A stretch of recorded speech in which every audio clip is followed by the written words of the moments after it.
நம்ம ஈரோட்ல மக்கள் சிந்தனை பேரவையும் தமிழ்நாடு கவர்மெண்ட்டும் சேர்ந்து ஈரோட்ல இருந்து சித்தோடு போற வழியில இருக்கிற சிக்கைய நாயக்கர் கல்லூரி மைதானத்துல ஈரோடு புத்தக திருவிழா 2024 ஸ்டார்ட் பண்ணிருக்காங்க.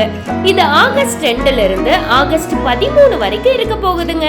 குழந்தைங்கள்ல இருந்து பெரியவங்க வரைக்கும் எல்லாத்துக்கும் தேவையான புக்ஸ் மொத்தமா 224 ஸ்டால்ல கடல் மாதிரி குமிச்சு வச்சிருக்காங்க. நான் போய் பார்த்துட்டு புத்தக திருவிழாவோட ஃபுல் vlog கவர் பண்ணிட்டு வந்திருக்கேங்க. பட் அன்பார்ச்சுனேட்லி எனக்கு வந்ததுல இருந்தே சரியான ஃபீவருங்க. ஸோ ஹாஸ்பிட்டல் போயிட்டு வந்துட்டு இருந்தாலுமே இந்த மோசமான வாய்ஸ்ல கூட உங்களுக்கான வீடியோவை நான் எடிட் பண்ணிட்டேங்க. அப்லோட் பண்ணலான்னு பார்க்கும்போது நெட்வொர்க் இஷ்யூ ஆகி அப்லோட் பண்ண முடியலைங்க. ஸோ இன்னைக்கு மார்னிங் தான் பார்ட் 1 வீடியோ அப்லோட் பண்ணியிருக்கேன். அதோட லிங்கை நான் இந்த வீடியோல பின் பண்றேன். பார்ட் 2 வீடியோ நாளைக்கு அப்லோட் பண்ணிடுறேன். கண்டிப்பா செக் பண்ணி பாருங்க.